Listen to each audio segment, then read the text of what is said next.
So I will tell you 3 lines in the medical way actually, because being a pediatrician, we really have to talk that way. Autism technically cannot be diagnosed below 3 years of age in India. The national program for preventing childhood disabilities, the England guidelines, they were initially for more than 6-year-old child. Now they are coming for up to 3-year-old child also, the criteria. And the guidelines for diagnosing autism as per the national program, INCLIN, is a modified DSM-4 criteria, which recently the AIMS has modified DSM-5 component to this, and that's how they are diagnosing it. Most national programs, in Indian national program, DSM-4 related ISA forms the main component in autism. But all this, we have to understand that DSM-4 is given up in 2013. So all the diagnosis should be based on DSM-5 after 2013, but national program will take time to pull it. Technically, below 3 years of age, from 1.5 years of age, autism can be suspected by MCHAT scoring system. All of us know that. To make it very simple, I will say that any Tom, Dick, Harry can say this may be autism. And that is the easiest way to understand is that बच्चा देखता नहीं है, सुनता नहीं है, समझता नहीं है, कुछ हथरंगा करता है, ऑटिज्म होने का चांस है। अब ये हथरंगा क्या है? सेंसरी इश्यूज, रिपीटेशन करना, बिहेवियर का रिपीटेशन करना, स्पीच का रिपीटेशन करना, फिक्स कंसेप्ट होना, जंपिंग सेंस नहीं करना, टच, पेन, स्वॉलिंग, सबके लिए कुछ न कुछ वियर्ड रिस्पॉन्स दे देना, या फिर कोई बिहेवियर इश्यू। उसमें क्या डालना नहीं है, सेकंड कंपोनेंट में हाइपर एक्टिविटी नहीं डाली है, कॉन्स्टिपेशन नहीं डाला, जो ऑटिज्म में कॉमन होता है। ये सब है। तो पहला कंपोनेंट क्या है? Understanding of the environment. दूसरा कंपोनेंट क्या है? Non verbal communication. तीसरा कंपोनेंट अंडरस्टैंडिंग द रिलेशनशिप। मतलब दुनिया की जानकारी, दुनिया की पहचान ना होना, मैं कौन हूं, मैं क्या हूं, ये क्या है, ये क्यों है। A1 criteria. A2 criteria is eye contact भी नहीं देना, समझो आई कॉन्टेक्ट नहीं दे रहा, A2 criteria. Non verbal communication भी नहीं, इशारे नहीं बता पाएंगे, आंखों से नहीं बता पाएंगे, इशारे से क्या बताऊंगा। थर्ड क्राइटेरिया होता है नाता, रिश्ता नहीं समझना, अंडरस्टैंडिंग एंड मेंटेनिंग रिलेशनशिप्स। मतलब मम्मी पापा को पता नहीं किसके पास घूमने चला जाता है, बस आ गया, हाँ चलो गया, दरवाजा खुला है, भाग गया, किसके घर में जाके खाना खा लिया, किसका फ्रिज उठा लिया, पानी पता नहीं चल रहा है, ना तो रिश्ता नहीं बन रहा है, मम्मी है तो ही पता नहीं चल रहा। हाँ, नजर नहीं मिलती है, दिल में क्या छुएगा बच्चा। कुत्ता भी ले आया तो भी नजर देखता है तो 2 सेकंड में पता चलता है यार मारने वाला है कि खाना देने वाला है। तो एक बात बनती नहीं है यहाँ पे। मतलब बच्चा दुनिया को पहचान नहीं पा रहा है, दुनिया को संकेत नहीं दे पा रहा है, दुनिया के रिश्ते नहीं समझ पा रहा है। Core criteria of autism.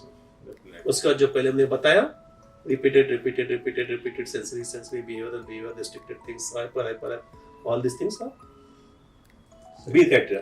ये दोनों क्राइटेरिया बनते हैं तो हम ऑटिज्म होने का स्ट्रॉन्ग डाउट रहता है। अभी इतना होकर भी ऑटिज्म क्यों नहीं हो सकता है? अगर ये सब सिचुएशन किसी भी और बीमारी के साथ आता है और उससे एक्सप्लेन होता है। अगर दूसरी कोई बीमारी है ही नहीं तो कुदरती नहीं बैठना है, ऑटिज्म बोल देना है। लेकिन आपको लगता नहीं इसके भाई को ऐसा था, इसको यहाँ पे धब्बा था, इसको फिट्स आता था, चलो हमको तपास करने पड़ेंगे। ऑटिज्म नहीं है सिद्ध करने के लिए, ऑटिज्म है सिद्ध करने के लिए तपास नहीं लगते हैं, ऑटिज्म नहीं है सिद्ध करने के लिए तपास लगते हैं। चौथा क्राइटेरिया उसमें होता है कि जो भी ये हो रहा है इसकी वजह से day to day life affect होगी। अगर नहीं हो रही है तो कुछ फायदे की नहीं है, चल रहा है ना, सब बढ़िया चल रहा है। अभी ये सब चीजों से बच्चा हमको समझ नहीं पा रहा है, आपकी लाइफ अफेक्ट नहीं हो रही, अरे आपका परसेप्शन है। लेकिन ऑब्वियसली देख रहे हैं कि बच्चा फैमिली मेंबर नहीं बन पा रहा है, मतलब day to day life affect हो रही है। और ये सब 6 साल के कम उम्र में चालू हो गया। अगर 10 साल का बच्चा है अभी उसको चालू हो गया ऐसे, तो शायद हम उसको ऑटिज्म ना बोलेंगे, और कुछ कॉज के लिए हमको इवैल्यूएट करना पड़ेगा। तो ऑटिज्म का डायग्नोसिस के लिए आपको इधर-उधर भागने का जरूरत नहीं है। ऑटिज्म का डायग्नोसिस ऑटिज्म को समझने में है और मानने में है कि हाँ मेरे बच्चे में कुछ तकलीफ है, कुछ शिकायतें हैं। अभी हर पेरेंट को अपना बच्चा नॉर्मल लगता है, नहीं हो जाएगा, नहीं हो जाएगा, डॉक्टर ने बोला हो जाएगा, मेरे दादा को भी होता था, मेरे डैडी को भी होता था, हो जाएगा। नॉर्मल जब तक लग रहा है तब आप अपना बल सोच ही नहीं पाओगे। इसलिए पेरेंट्स को ये एक्सेप्ट करना पड़ता है कि अगर आपको किसी भी इश्यू के लिए डॉक्टर के पास जाना पड़े तो नॉर्मल नहीं है।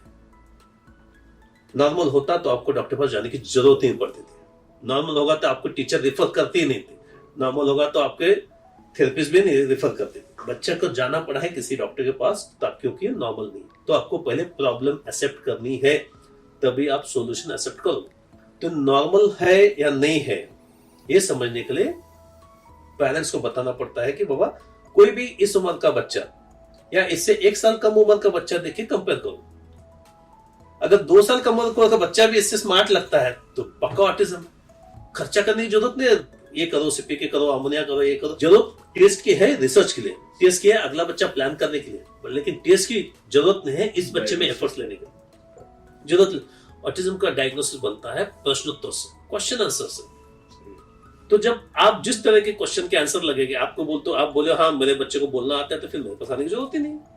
आपने एग्री किया हाँ उसको बोलना आता है लेकिन उतना नहीं आता है, हाँ, तभी हम बोलेंगे हाँ तो आपने प्रॉब्लम एक्सेप्ट कर लिया। तो जिस तरह से आप आंसर्स दोगे और जिस तरह से हमें लगा कि आपके आंसर सही लग रहे हैं बच्चे, तभी हम बोलेंगे ये सब टेस्ट करके हम बता सकते हैं। तो टेस्ट होते हैं क्वेश्चन आंसर वाले, जिसका स्कोर हम कभी भी चेंज कर सकते हैं, जिस तरह से आप आंसर दोगे, जिस तरह से हम आंसर लिखेंगे उसके भरोसे पे। तो टेस्ट के पीछे, स्कोर के पीछे, नंबर के पीछे नहीं भागना। जो नहीं है उसको लाना है, जो बिना मतलब का है उसको बंद करना है। जो कोई डेफिशिएंट है, हम बोलते हैं डेफिसिट, डिले नहीं है, डेफिसिट।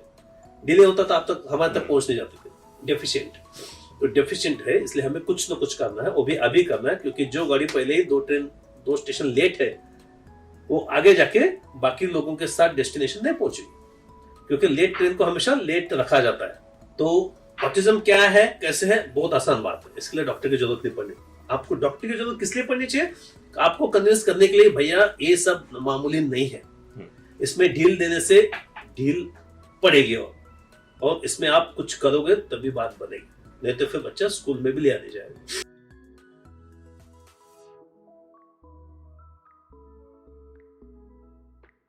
सबसे ज्यादा इंटेलिजेंट लोग इंडियन क्यों होते हैं? उसी तरह से ना कि यूएसए लोग हमारे पास इंटेलिजेंस नहीं है क्या? है, उनके पास भी इंटेलिजेंस, लेकिन हमारे लोग ही वहां पे जाके पहुंचते हैं। तो उसी तरह से मेरे बच्चों को क्यों हुआ, उसके लिए जानना पड़ेगा क्यों हुआ। अभी किसी का एक्सीडेंट हुआ रास्ते पे, 1000 गाड़ी बाइक बिना हेलमेट के जाती है, उसके नहीं होते। जो हेलमेट पे गया उसी का एक एक्सीडेंट हो गया, तो वो कल से हेलमेट बांधना बंद करोगे? तो इसका मतलब सिचुएशन ऐसा नहीं है कि क्यों हुआ, मेरे बच्चे क्यों, लक है। हम जब मीटिंग करते हैं 23 क्रोमोसोम्स होते हैं, 46 बन जाते हैं टोटल मियोसिस मिटोसिस के बाद। तो कौन सा क्रोमोसोम कहां पे जुड़ेगा किसके साथ, और किसमें क्या डिफिशियंसी पहले से होगी जेनेटिकली, उसके ऊपर बच्चे का अपना क्रोमोसोम बनता है। तो जो भी बनेगा, फादर से आया, मदर से आया, या फिर एनवायरमेंट से आया, कुछ ना कुछ हो गया, इसलिए कुछ हो गया। देखो उससे झगड़ के अभी क्या मिलने वाला है? हो गया एक्सीडेंट, धूमकेतु आया था, क्या नवग्रह ऐसे चमक रहे थे, राहु केतु आया था, अरे हो गया पैदा, कुछ भी हुआ हो, अभी कुछ फायदा नहीं है। एक्सीडेंट क्यों हुआ उसका लेके हमको रोने का फायदा नहीं है, हमें बच्चे को अभी कैसे बचाना है उसी पे ध्यान देना। दूसरी बात, अगर क्यों हुआ इसके ढूंढने के लिए बहुत सारी चीजें हैं। कैसे हुआ पहले मैं बताऊंगा, बाद में क्यों हुआ बता देंगे। एक्सीडेंट कैसे हुआ? रास्ते पे बहुत गड्ढे थे, स्पीड में रास्ते, बाइकर्स इधर से जा रहे थे, मैं बच्चे को बचाने की कोशिश कर रहा था, एक ट्रक वाला इधर से आ गया, इधर से आ गया। वो खाली कानून से समझाने वाली बात है। कैसे हुआ? तो ऑटिज्म कैसे होता है? सिंपल सी बात है, ऑटिज्म में 2 ही चीजें होती है, बच्चा आपके साथ कनेक्ट नहीं होता है, बच्चा आपके साथ कम्युनिकेट नहीं होता है। अभी बच्चा आपके साथ कनेक्ट और कम्युनिकेट क्यों नहीं होता है? क्योंकि बच्चे के पास उतना कनेक्शन नहीं होता है। आपका 2G का मोबाइल है, मेरा 5G का मोबाइल है, मैं कॉल कर रहा हूँ, hello hello hello hello hello hello hello, आपके पास सिग्नल पहुंच नहीं रहे हैं, आप लेने की कोशिश, कॉल नहीं हो रहा। क्यों? क्योंकि आपका नेटवर्क उतना नहीं है 2G का, मेरा 5G का स्ट्रॉन्ग है। अगर आपके 5G का एक हेलो में दूसरा हेलो आ गया आपका, क्यों ऐसे हो रहा है? अभी ऑटिज्म के बच्चों को 10 बार राजू इधर आ, राजू इधर, राजू इधर, पता नहीं कौन है, कौन बोल रहा है, क्या है, आवाज तो आ रही कान पे लेकिन दिमाग तक पहुंचने नहीं। ये क्यों हो रहा है? क्योंकि उसका नेटवर्क उतना स्ट्रांग नहीं कि आपके सिग्नल खींचे। नेटवर्क उतना स्ट्रांग होकर भी फोकस नहीं है कि आपके सिग्नल खींचे। अपने भले टाटा से का डिश लगा दिया, लेकिन वो डायरेक्शन इधर है, कितना भी खर्चा डालो, कितना भी बड़ा पैक दो, सिग्नल नहीं लेने वाला। तो हमें बच्चे को नेटवर्क बनाना पड़ेगा बच्चे के दिमाग में, तभी बच्चा कनेक्ट हो जाएगा अंदर से, तभी बच्चा बाहर के लोगों के साथ कनेक्ट होने के लिए दिखने लगेगा। अगर 4 महीने बाद, 2 महीने बाद जब हम मेहनत करेंगे, बच्चा हमारे साथ कनेक्ट होने लगा, तो बोलेंगे हाँ अभी इसमें कनेक्शंस बन रहे हैं, इसलिए कनेक्ट हो रहा है। तो एक तरह से हम सोचेंगे कि एक छोटा सा एग्जांपल देता हूं मैं कि कैसे बनते हैं कनेक्शंस। भगवान बच्चे का हार्डवेयर बना देता है, कोई उसको मिलाकर।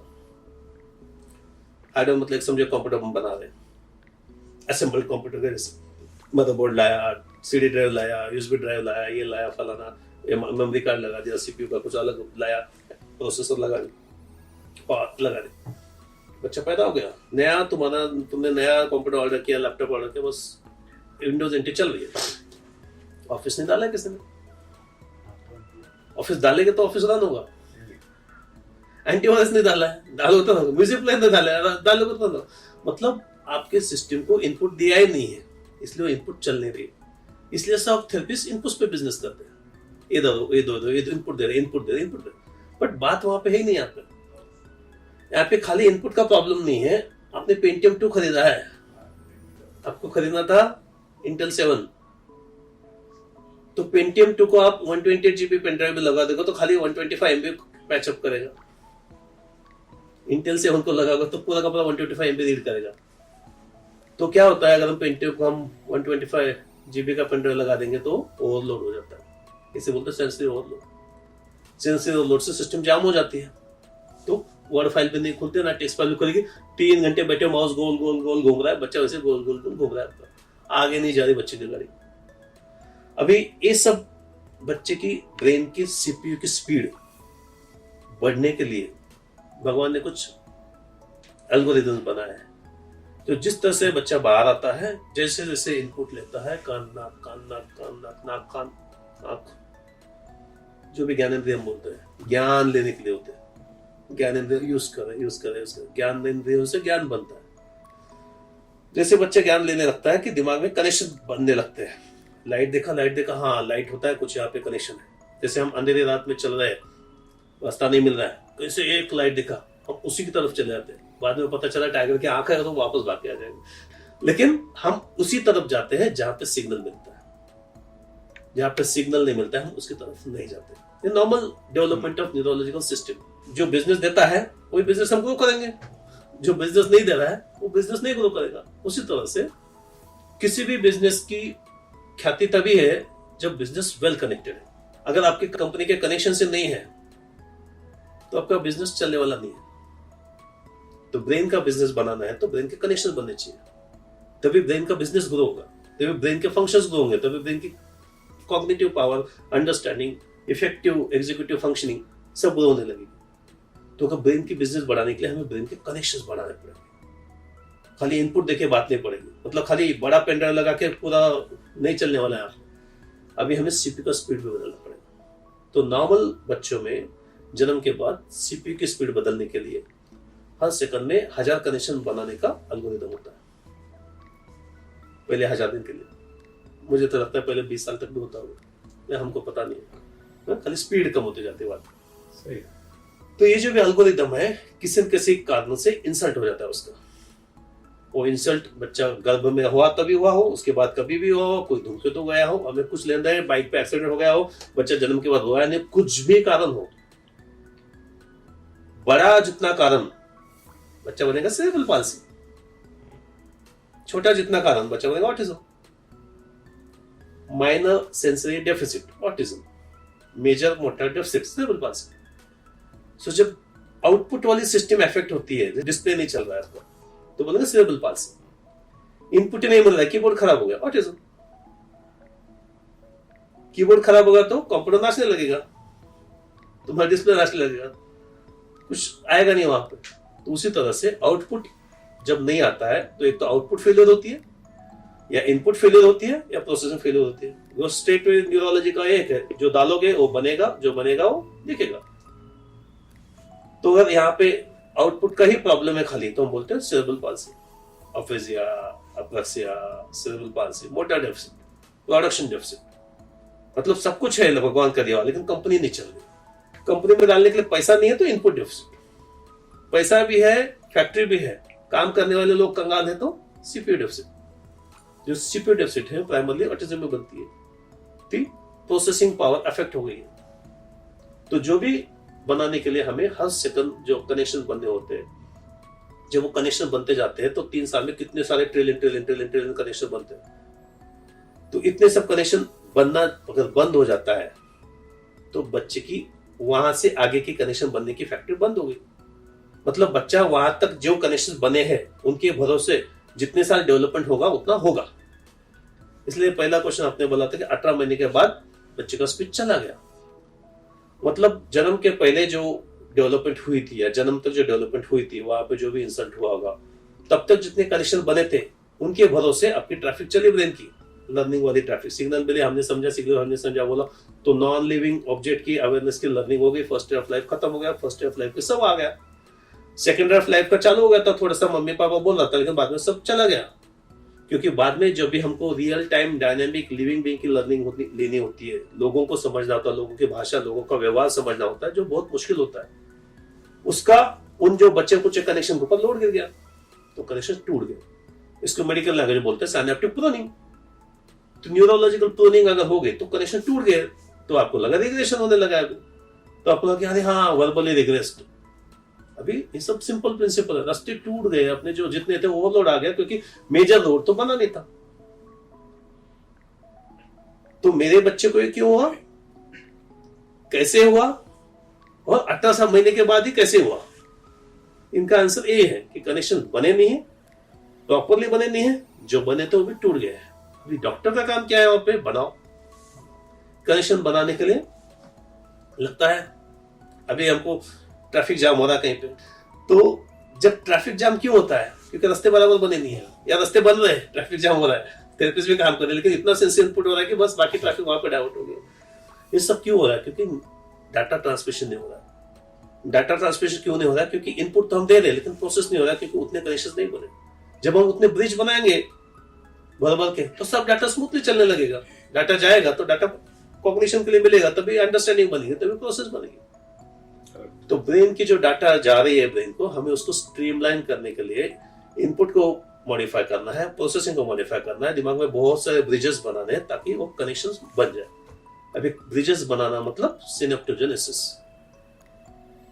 स्पीड बढ़ाना मतलब माइलिनोजेनेसिस।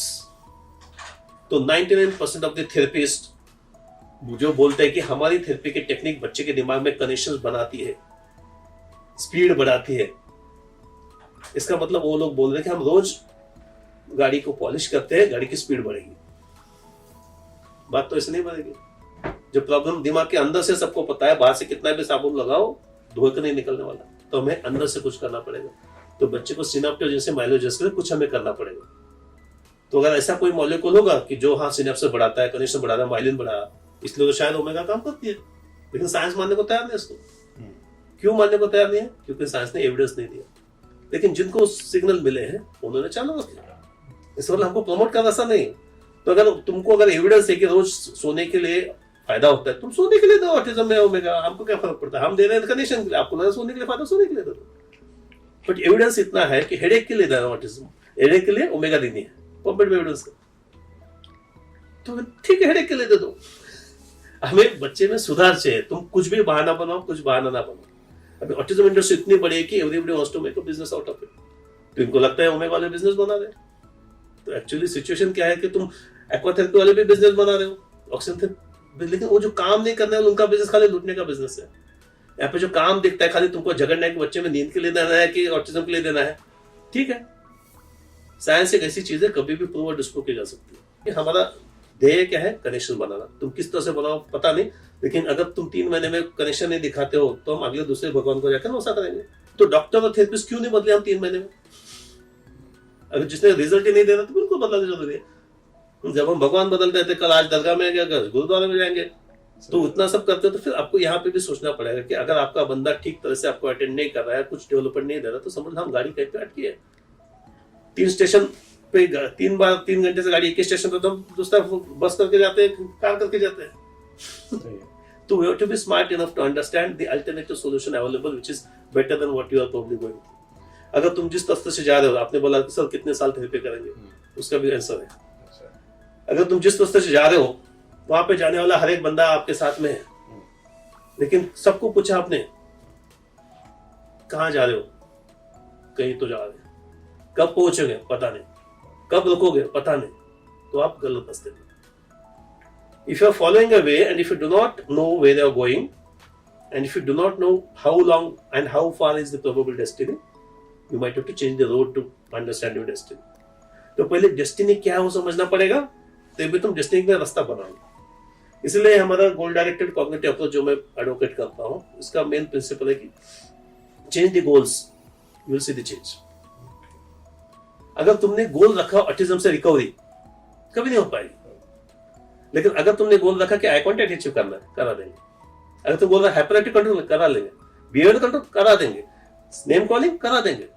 स्पीच करा देंगे, तो हो जाएगा। लेकिन तो बहुत सारे स्टडीज जो दिखाते हैं कि इस एग्जैक्टली इस तकनीक से या इस मॉलिक्यूल से ऑटिज्म में रिजल्ट नहीं आया। उनका क्या होता है, core symptoms were not reversible with autism, तो ऑटिज्म इज नॉट क्योर। हम क्योर की बात ही नहीं कर रहे हैं, हम केयर की बात कर रहे हैं। How we will get the child into our human community, how the child will become a family. हमको क्योर नहीं चाहिए, हमको नाम से झगड़ना ही नहीं, हम उसको ऑटिज्म भी नहीं बोलना चाहते हैं। क्योर हो गया ना, बोल दो नहीं ऑटिज्म, छोड़ दो ना। If the child is not sitting, we'll make him sit. He is not looking, we'll help him look. He is not listening, we'll make him listen. He is not behaving, we'll help him behave. He is not talking, we'll help him talk. तो हमें advance सीखने के लिए बच्चों को तैयार करना है। आपको लगता है कि हाँ मेरा बच्चा टाइम पे सब करे, तो हमको एक्स्ट्रा टाइम देकर उसी में सिखाना। अगर हमारा बच्चा कम्युनिकेशन में लैक करता है, हमारा बच्चा अंडरस्टैंडिंग में लैक करता है, तो उसको स्विमिंग सिखा के हम कम्युनिकेशन अंडरस्टैंडिंग नहीं पैदा करेंगे। तुम 2 घंटे वेस्ट करोगे मम्मी के, बच्चे के, पूरे फैमिली के, खाली टैक्सी से आ गए, अभी क्या करेंगे, अभी तो कुछ थेरेपी के लिए भी टाइम नहीं, अभी बच्चा सो जाएगा। थका के सोने में बच्चे का सिटिंग टॉलरेंस नहीं आता है, थका के सोने में खाली नींद आती है। सिटिंग टॉलरेंस तभी आती है जब बच्चों को हम सिट करने के लिए तैयार करेंगे, बैठने के लिए तैयार करेंगे, अटेंशन के लिए तैयार करेंगे। क्योंकि अटेंशन बनती है अटेंशन के पोस्चर से। देखो, बैठो, सुनो, समझो। आप बैठे हो मेरे सामने इसलिए देख रहे हो। आप अगर मैं बोलूं क्या अटेंशन दे रहे हैं, आदमी बदलो, ऐसे बोलूंगा। तो वहां पे हमें देखना है कि जब तक सिटिंग नहीं आती है, विजन नहीं आती है, फोकसिंग बोलते हैं इसको। हम आई कॉन्टेक्ट नहीं बोलते, हम बोलेंगे आई कनेक्शन। आई कनेक्शन एक ह्यूमन वर्ड होता है, living to living, human to human, face to face. तो जब कनेक्शन बनती है तो नजर नजर में नहीं, दिल में छूती है। तो हम बोलते हैं कि हाँ, दिमाग से बच्चा सीखने के लिए तैयार है। तुम सिग्नल नहीं देते हैं, सिग्नल पहुंचते नहीं है, तो सिग्नल का अर्थ नहीं निकलता है, तब तक रिलेशनशिप नहीं बनती। अगर हमारा रिश्ता बनता है तभी हम कुछ इकट्ठा बात करने की कोशिश करते हैं। तो ये रिश्ता बनने के लिए बच्चे को हमें तैयार करना है। तो अगर हमको ये सिखाना है, खिलौने देखिए हम क्या सिखाने वाले, आई कॉन्टेक्ट, तो हम उतना टाइम अगर हमको आई कॉन्टेक्ट में लगाते, अटेंशन में लगाते, तो शायद हम जल्दी कराते उसे। कुछ भी सीखना है तो पहले गुरुकुल में कैसे होता था, रामो रामा रामा, बैठो आधा घंटा यार, उठो ही मत, सब लोग एकदम क्रॉस लेग बैठो, हिला नहीं, आंख बंद करके। टेंशन बना रहे हम, सुनने की कैपेसिटी बढ़ा रहे, रिसेप्टिव पावर बढ़ा रहे। अगर ये गोल है तो 99% हमारा action should be only this. बैठो देखो सुनो समझो, बैठो देखो सुनो समझो, बैठो देखो सुनो समझो, बस बस बस।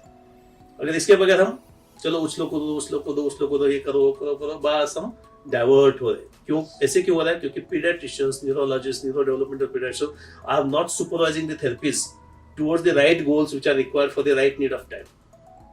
हम लोग सब बोलते हैं कि हाँ वो देख लेगी थेरेपिस्ट, अरे छोड़ दिया तो क्या हो गया फिर अभी वहां पर। तो लोग अपने से थेरेपी, मतलब मुझे क्या करना है, फाइन मोटर देखना है, ग्रॉस मोटर देखना है, सेंसर देखना है, ये देखना है, वो देखना है, क्वेश्चन देखना है, सबका एक खिचड़ी बना देंगे, 5 मिनट ये 5 मिनट ये 5 मिनट। ऐसी बात नहीं बनने वाली है। It has to be goal directed. It has to be directed by us. Goal given by us. Cognitive therapy. Cognitive दिमाग लगा के बनाया हुई goals. Parents बहुत आते हैं कि ABCD सब बोलता है, 1 2 3 4 सब बोलता है, लेकिन पापा मम्मा नहीं बोलता है। अभी यहाँ पे क्या हुआ, ना गोल है, ना कॉग्निटिव है, ना डायरेक्शन। गोल क्या होना था, फैमिली मेंबर बने। आप बना रहे हो एकेडमिशियन।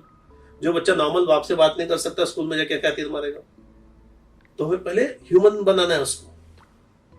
तो गोल बनना है मिक्स हो जाओ फैमिली के साथ में, ह्यूमन बीइंग हो ना फैमिली। भले ही मुझे यार मैं पहली पास में नहीं हुआ हूं, मैं अच्छा इंसान बनूंगा, तो बस जिंदगी जीने के लायक बनेगी उसमें। जान में जान डालोगे तभी जान आती है, और जान आती है ज्ञान से। तो ज्ञान होते हैं ज्ञानेंद्रियों से, उनको हमें इंटीग्रेट करना अंदर। बाहर से इंटीग्रेट करके ये सॉफ्ट है, ये है, मैं ऐसा है कि थ्योरी को शायद मैं अपोज कर रहा हूं, ठीक है, but they are going by peripheral sensory input.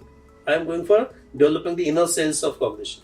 तो जो स्पीच की बात आती है कि नंबर्स रिकॉग्निशन होता है, अल्फाबेट्स रिकॉग्निशन होता है, वहां पे लैंग्वेज नहीं होती। लैंग्वेज तभी होती है जब हम कन्वर्सेशन सिखाते हैं। सबसे पहली बात, इसमें पेरेंट्स का कोई दोष नहीं होता। इसमें मेरा एक कंसेप्ट है, और child never fails, only expert fails. हम लोगों को दिमाग नहीं कि उसको कैसे चेंज करें। पेरेंट्स को क्या दोष देंगे हम उसको। मैंने बहुत सारे डॉक्टर देखे, तुमने ऐसा किया ना, तुमने रोज मोबाइल दिया, ऐसा नहीं। ऐसी बात नहीं है भैया, मोबाइल संवाद का साधन है, संवाद के लिए यूज करो, रोज वीडियो कॉल करो, बच्चे का आई कॉन्टेक्ट बनने लगेगा।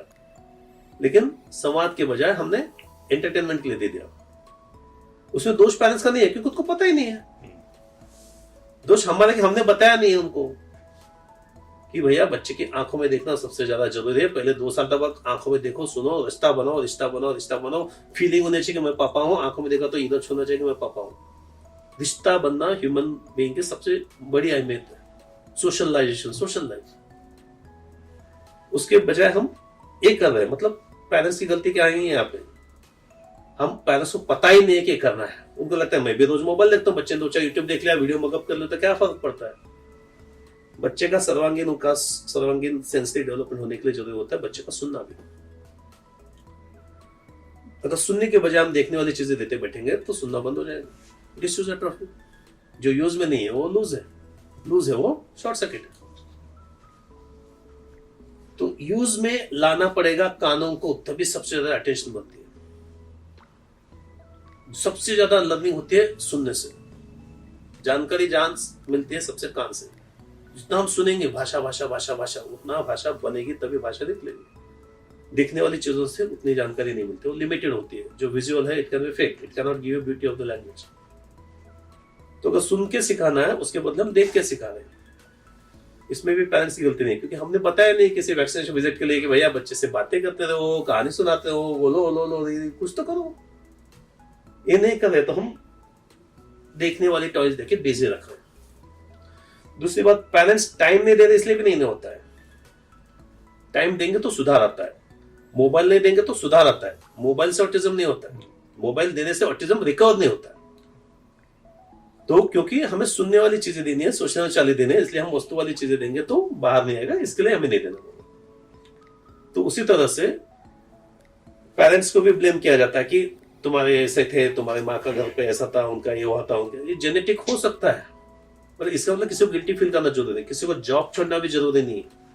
बहुत सारे पेरेंट्स जॉब छोड़ के बैठ जाते हैं कि नहीं अभी हम बैठे रहेंगे।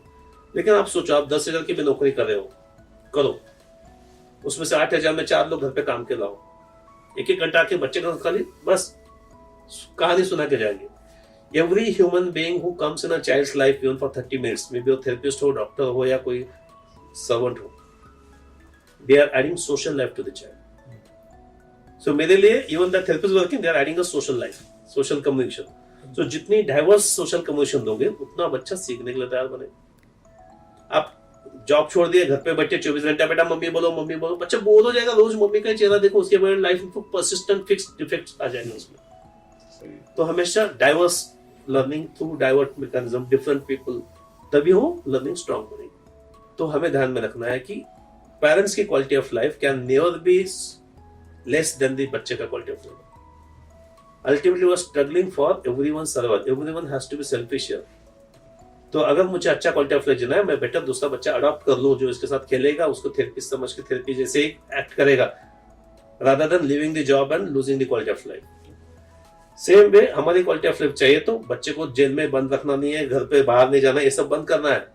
हर जगह पे लेके जाएंगे, वहां पे ठीक करने के लिए, वहां पे मिक्स होने के लिए, और वहां में जो भी दिक्कत आती है हम मेडिसिन से सॉल्व करेंगे जब भी जरूरत पड़ती है।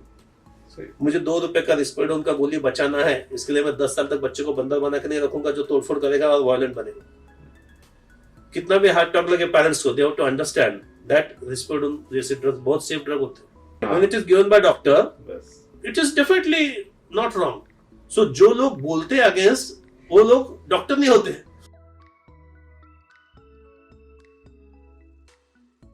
मैं इसको एक एग्जांपल लेने की कोशिश करूंगा। जब बच्चा पैदा होता है तब वो रोबोट के जैसे पैदा होता है, चार्जिंग डिस्चार्जिंग, खाया पॉटी, लाइफ ही नहीं। बस मम्मी थोड़ा रोबोट के कपड़े बदलते जाएगा रोज, हाँ हमको लगता है कि यार ब्रेन, उसको कुछ पड़ी नहीं है, चार्जिंग डिस्चार्जिंग। जब उसमें जान आती है, आई कॉन्टेक्ट दिखने लगता है, पॉइंटिंग आने लगती है, बोलते हैं यार रोबोट को हमने कुछ सिखाया, लेकिन एक्चुअली रोबोट खुद सीख रहा है, हम लोग नहीं सिखा रहे। बच्चे का ब्रेन उसको सीखने के लिए तैयार कर रहा है। और आपके पास आता है पप्पी देता, अभी कुत्ते बिल्ली के लेवल आ गए, now my child is become pet.